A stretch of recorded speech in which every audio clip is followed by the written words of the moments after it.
नमस्कार दोस्तों, स्वागत है आप सभी लोगों का फिर से एक नए लेक्चर में। आज से हम लोग स्टार्ट करने वाले हैं क्लास 12th की बायोलॉजी और पढ़ेंगे पहला चैप्टर जिसका नाम है sexual reproduction in flowering plants, या फिर इसी चैप्टर को कहा गया हुआ है जिस यूपी बोर्ड में लिखा हुआ है कि पुष्पीय पादपों में लैंगिक प्रजनन। ठीक है, तो थोड़ी समस्या हुई है, आप लोगों को पता है कि ऑफलाइन क्लासेस चल रही थी, अचानक से छोड़ दिया, बंद कर दिया, लेकिन कोई बात नहीं, लेक्चर कंटिन्यू आप लोगों को मिलेगा, कोई दिक्कत नहीं होगी आप लोगों को। एक बार लेक्चर स्टार्ट हो जाए, धीरे धीरे चलना क्लासेस स्टार्ट हो जाए, फिर एक बार फिक्स कर देंगे कि आपकी टाइमिंग किस टाइम पे आपको लेक्चर अवेलेबल होगा, सारी चीज़ें कैसे चलेंगी। और कोई बात नहीं है, भले ही प्लेटफॉर्म नया है, ऑनलाइन है, लेकिन आप लोगों को लेक्चर वही मिलेगी, लेक्चर की क्वालिटी वही मिलेगी, नोट्स की क्वालिटी भी वही मिलेगी, कुछ भी चीज़ें नहीं होगा। ठीक है, तो चलिए, तो चैप्टर लगभग ख़त्म ही होने वाला था, लेकिन हमने सोचा कि एक बार फिर से स्टार्ट कर रहे हैं तो नए सिरे से स्टार्ट किया जाए, क्यों ना। तो हमारे जो चैप्टर का नाम था वो था sexual reproduction in flowering plants. Sexual reproduction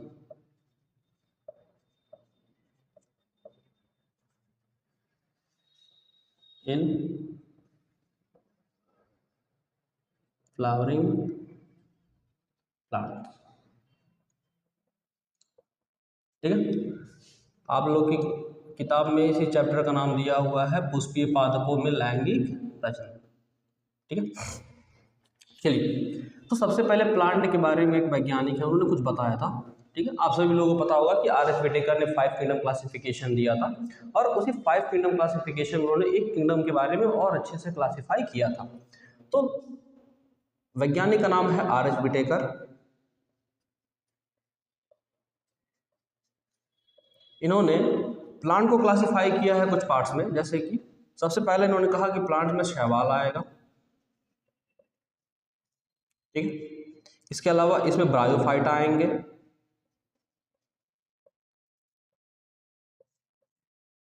इसके अलावा ब्रायोफाइटा के बाद इसमें आएगा टेरिडोफाइटा,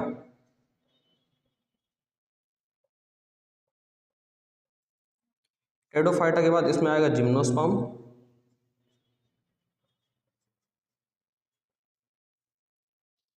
और आएगा इसमें एंजियोस्पर्म।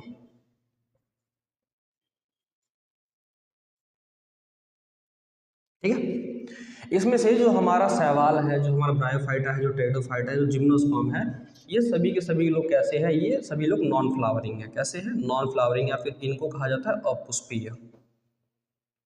मतलब ये लोग अपने जीवन में कभी भी क्या नहीं बनाएंगे, पुष्प नहीं बनाएंगे, इसीलिए इनको कभी कभी हम गैर पुष्प भी बोल देते हैं, गैर फूल वाले पौधे। ठीक है, इनको गैर फूल वाले पौधे भी कहा जाता है। जो हमारा एंजियोस्पर्म बचता है, ये हमारा इकलौता और अकेला एक ऐसा प्लांट है, इकलौता और अकेला एक ऐसा ग्रुप है, एक ऐसा पौधों का प्लांट है जिसमें से क्या पाए जाते हैं, फूल पाए जाते हैं। इसलिए कभी कभी इनको हम पुष्पीय पौधे भी कहते हैं। क्या कहते हैं? पुष्पीय पौधे। ठीक, अब अगर ये पुष्पीय हैं, मतलब इनमें जनरली फूल पाया जा रहा है। ठीक, इनमें अगर फूल पाया जा रहा है तो कहीं ना कहीं ये फूल आगे चल कर के बीज बनाएगा। क्या बनाएगा? बीज बनाएगा। ठीक, और इसी बीज की जो कवरिंग होगी, जो इसका आवरण होगा, उसको हम क्या कहेंगे? फल कहेंगे। तो कहीं ना कहीं जो हमारा एंजियोस्पर्म है, वही हमारा एक ऐसा इकलौता ग्रुप है जो क्या बनाएगा? फूल बनाएगा। इसीलिए हमने इसको बोला पुष्पीय पौधे। ठीक, और यही आगे चल के क्या बनाएगा? बीज बनाएगा। ठीक है, देखो, अपुष्पीय लोग भी बीज जैसा एक स्ट्रक्चर बनाने की कोशिश करते हैं, लेकिन उसमें सफल नहीं हुए। ठीक है, तो हमारा सिर्फ एंजियोस्पर्म ही एक ऐसा ग्रुप है जिसमें क्या बनाया गया? फूल बनाया गया, इसलिए इसको पुष्पीय पौधे बोला जाता है। तो इस चैप्टर में हम जो भी प्लांट के बारे में पढ़ेंगे, वो प्लांट किसके अंतर्गत आएगा? वो आएगा एंजियोस्पर्म में। ठीक है, तो देखो, नाम ही है फ्लावरिंग प्लांट्स, और इन्हीं फ्लावरिंग प्लांट्स को क्या बोला जाता है? एंजियोस्पर्म बोला जाता है। क्या बोला जाता है? एंजियोस्पर्म।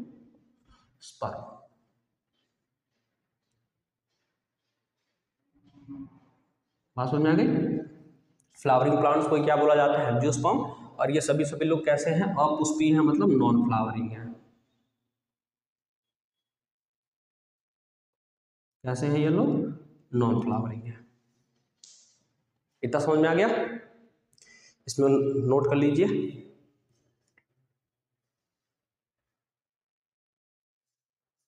चलिए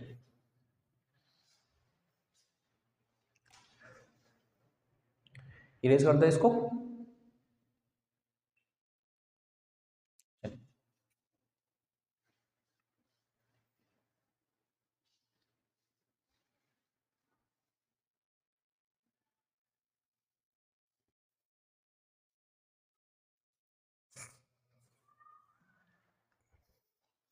अब देखिए, अगर आप किसी भी एक पुष्पीय पौधे को देखेंगे, किसी भी एक फ्लावरिंग प्लांट को देखेंगे, तो आपको उसमें कुछ चीज़ें देखने को मिलेंगी।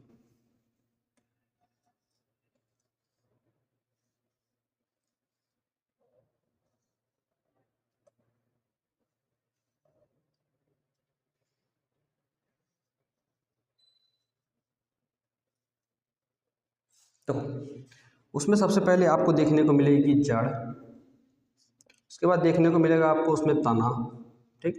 तने के बाद उसमें मौजूद होंगे पत्तियाँ, ठीक। उसमें मौजूद होंगे पत्ते,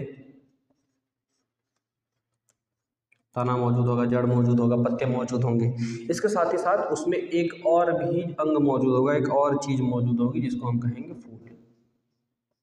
तो देखो, किसी भी अगर आप एंजियोस्पर्म पुष्पीय पादप को देखेंगे तो उसमें आपको ये सारी चीज़ें देखने को मिलेंगी। उसमें जड़ मिलेगा, उसमें तना मिलेगा, उसमें पत्ते देखने को मिलेंगे और उसमें फूल देखने को मिलेगा, ठीक। अब यही जो फूल है, ये हमारा पौधों में लैंगिक प्रजनन करने का स्थान होता है। पौधों में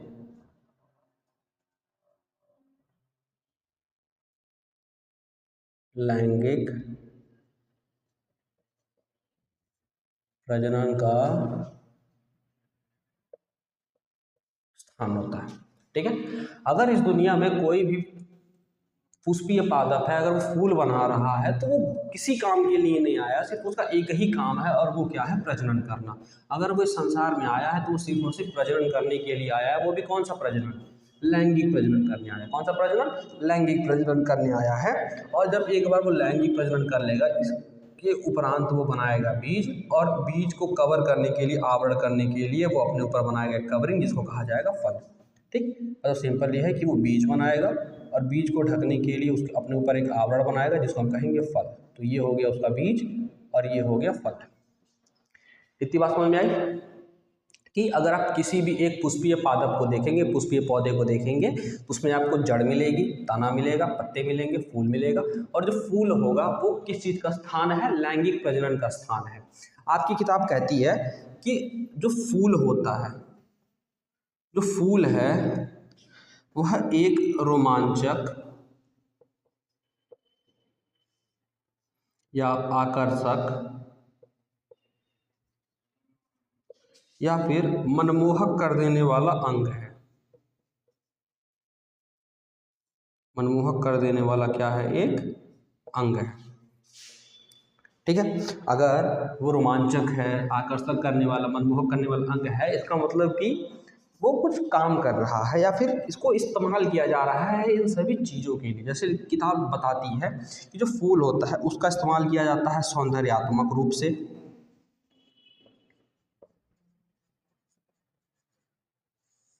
या फिर हम इसका इस्तेमाल कर सकते हैं सजावट के लिए,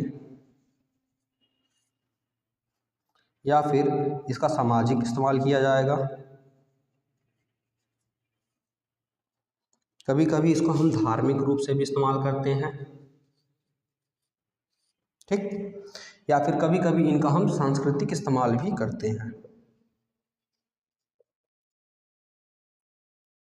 देखो, फूल एक अंग है, ठीक, लेकिन वो उस दुनिया में सिर्फ लैंगिक प्रजनन करने आया हुआ था। लेकिन उसके अलावा भी इनके हम अलग अलग जगह पे इस्तेमाल कर देते हैं, अलग अलग जगह इनको हम इस्तेमाल किए देते हैं। जैसे कि इनको हम सजावट के तौर पे इस्तेमाल कर सकते हैं, ठीक है, सौंदर्य के लिए, बालों में गजरा लगा लिया, ठीक है, तो वो कहीं ना कहीं फूल का इस्तेमाल किया जा रहा है। आप घर सजाते हो, मंदिर सजाते हो, ठीक, उसके लिए। कोई सामाजिक काम है, नेताजी आ रहे हैं, उनको माला पहनाना है, उसके लिए इस्तेमाल कर लिया हमने। अभी आज जन्माष्टमी है, ठीक है, वैसे आप सभी लोगों को जन्माष्टमी की ढेर सारी शुभकामनाएं। आज जन्माष्टमी है, ठीक है, तो आप जन्माष्टमी में भी फूल का इस्तेमाल करोगे, ठीक है, कान्हा जी को पहनाने के लिए या फिर उनके लिए जो अभी आप चीज़ें बनाओगे उसके लिए आप इस्तेमाल करोगे, ठीक। कल 15 अगस्त था, ठीक है, तो एक सांस्कृतिक कार्यक्रम था, उसके उसमें भी इस्तेमाल किया गया फूलों को। तो जो फूल है उनको आप अलग अलग जगह पे इस्तेमाल कर रहे हो, लेकिन ये फूल इस काम के लिए धरती पर नहीं आया है। फूल जो है वो सिर्फ एक काम करने के लिए धरती पर आया, वो क्या है, लैंगिक प्रजनन। इसके अलावा फूल किसी भी काम को करने के लिए धरती पर नहीं आया है। इसके अलावा किताब कहती है कि सर जी इनके अलावा भी आप इनको कहीं कहीं इस्तेमाल कर सकते हैं, जैसे कि आप मानव भावनाओं को व्यक्त करने के लिए इस्तेमाल करते हैं इनका, मानव भावनाओं को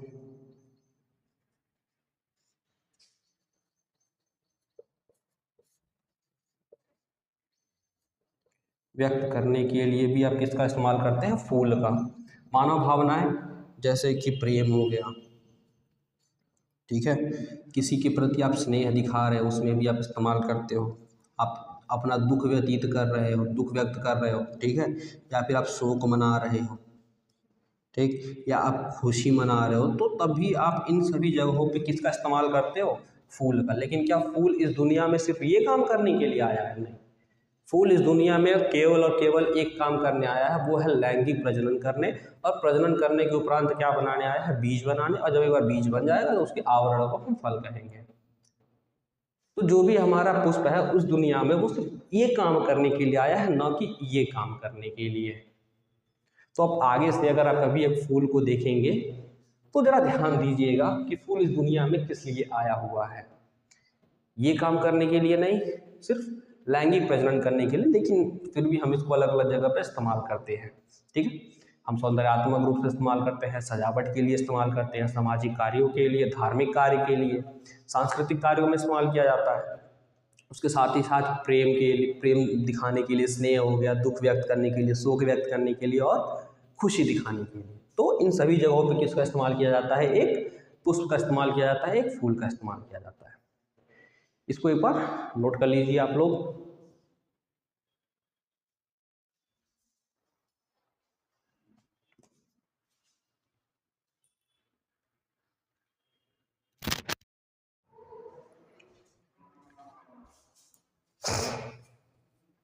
तो कहीं भी अगर हमको लैंगिक प्रजनन देखने को मिलेगा तो वहाँ पे कुछ घटनाएं होंगी, और वो घटनाएं हर जगह समान होंगी। जैसे हमने कहा कि एक मान लीजिए एक नर है, एक मादा है। नर से एक युग्मक तैयार हुआ जिसको हमने कहा नर युग्मक, और एक युग्मक तैयार हुई मादा से जिसको हमने कहा मादा युग्मक, ठीक है। ये हमारा नर युग्मक है, ये हमारा नर युग्मक है, और ये है मादा युग्मक, ठीक है। जिसको हम गैमीट कह रहे हैं, युग्मक कह रहे हैं, ये एक नर युग्मक है, ये मादा युग्मक है, ठीक। अब सभी लोगों को पता है कि एक बार नर युग्मक बन गया, मादा युग्मक बन गया, तो इनके बीच में होगा निषेचन, ठीक। इनके बीच में क्या होगा, इनके बीच में होगा निषेचन। और जब एक बार निषेचन हो गया तो निषेचन के उपरांत यहाँ पर बनेगा भ्रूण, सॉरी जाइगोट बनेगा। क्या बनेगा, जिसको जाइगोट बनेगा, जिसको हम कह रहे हैं युग्मनज, ठीक है, या इसी को हम कहते हैं युग्मज, ठीक है। अब एक बार युग्मनज बन गया, युग्मज बन गया, तो इसके उपरांत फिर इसमें क्या बनेगा, ये ग्रोथ करेगा और बनाएगा भ्रूण को। किसको बनाएगा, भ्रूण बनाएगा। इतनी बातें समझ में आ गई कि एक नर युग्मक है, नर से बना नर युग्मक, मादा से बनी मादा युग्मक, उनके बीच में निषेचन हुआ, उसके बाद युग्मनज बना जिसको हम युग्मज कह रहे हैं, और उसके उपरांत यहाँ पे भ्रूण बन जाएगा। तो देखो कुछ घटनाएं हुई हैं यहाँ पर, जैसे कि एक घटना है निषेचन। अब कुछ घटनाएं निषेचन से पूर्व होंगी, कुछ घटनाएं निषेचन के पश्चात होंगी। तो वो घटनाएं जो निषेचन से पहले हों, वो घटनाएं जो निषेचन से पहले हों, इनको कहा जाता है निषेचन पूर्व घटनाएं। निषेचन पूर्व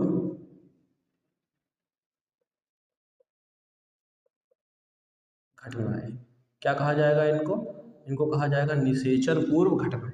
अब निषेचन पूर्व में 2 घटनाएं आती हैं। कितनी घटनाएं? तो देखो, सबसे पहली घटना है कि युग्मक का बनना। किसका बनना? युग्मक का बनना। तो इसमें जो सबसे पहली घटना आएगी वो होगा युग्मक का निर्माण।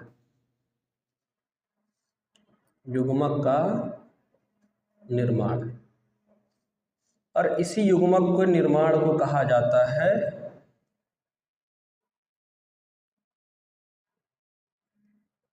युग्मक जनन।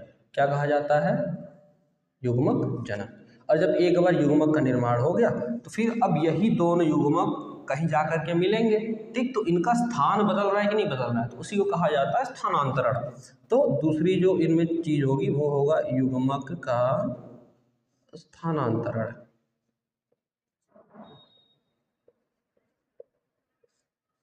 तो सबसे पहली जो घटना हुई वो हुआ युग्मक का निर्माण होना, और दूसरा क्या हुआ? युग्मक का स्थानांतरण। ठीक, अब इन दोनों घटनाओं के पश्चात जो दूसरी घटना है उसको हमने नाम दिया निषेचन। ठीक है, निषेचन जो यहाँ पे हमको देखने को मिला है। ठीक, तो निषेचन में होता क्या है? तो निषेचन में होता है नर और मादा युग्मक का संलयन। ठीक है, संलयन का मतलब होता है आपस में आकर के जुड़ना, फ्यूज होना। ठीक है, तो नर युग्मक आया, मादा युग्मक आई, आपस में आकर के इन्होंने क्या किया? निषेचन किया, मतलब संलयित हुए, फ्यूज हुए। ठीक, इतनी बातें समझ में आ गई। अब एक बार जब निषेचन हो गया, फिर निषेचन के पश्चात कुछ घटनाएं होंगी जिनको कहा जाएगा निषेचन उपरांत घटनाएं। तो पहली घटना है कि निषेचन पूर्व घटनाएं, दूसरी है निषेचन, और तीसरा है निषेचन उपरांत घटनाएं। तो इस पूरे चैप्टर में आपको इन्हीं 3 घटनाओं के बारे में पढ़ना है। सबसे पहले हम वो घटनाएं देखेंगे जो निषेचन से पूर्व होंगी, मतलब उसमें हम युग्मक का निर्माण सीखेंगे, किस तरीके से एक पुष्पीय पादप में युग्मक का निर्माण होता है और फिर उस युग्मक का स्थानांतरण कैसे होता है। अब युग्मक 2 वाले हैं हमारे, एक नर युग्मक कैसे बनेगा, दूसरा मादा युग्मक कैसे बनेगी, कहाँ बनेगा, किस तरीके से बनेगा, वो देखेंगे। इसके बाद ये दोनों लोग आपस में आकर के संलयन कैसे करेंगे, निषेचन कैसे करेंगे, वो देखेंगे। और निषेचन के उपरांत यह क्या क्या बनाएंगे, कैसे बनाएंगे, वो देखेंगे। मतलब निषेचन के उपरांत इनमें युग्मनज बन रहा है, भ्रूण बन रहा है, इसके अलावा इनमें बीज बनेगा, फल बनेगा। तो वो सारी बातें कैसी होंगी, किस तरीके से इनमें काम होंगे, वो सारे के सारा हम देखेंगे अगले वाले पार्ट में। तो उम्मीद करते हैं ये समझ में आया होगा। ठीक है, पहला लेक्चर है, तो आई होप कि आप लोगों को थोड़ा बहुत तो समझ में आया हो। ठीक है, क्लास ऑलरेडी हो चुकी है इसकी, लेकिन फिर भी हम इसको एक बार फिर से स्टार्ट कर रहे हैं ताकि आप लोगों को समझने में दिक्कत ना हो। ठीक है, तो मिलते हैं आप लोगों से अगली क्लास में, तब तक के लिए पढ़ाई करते रहिए।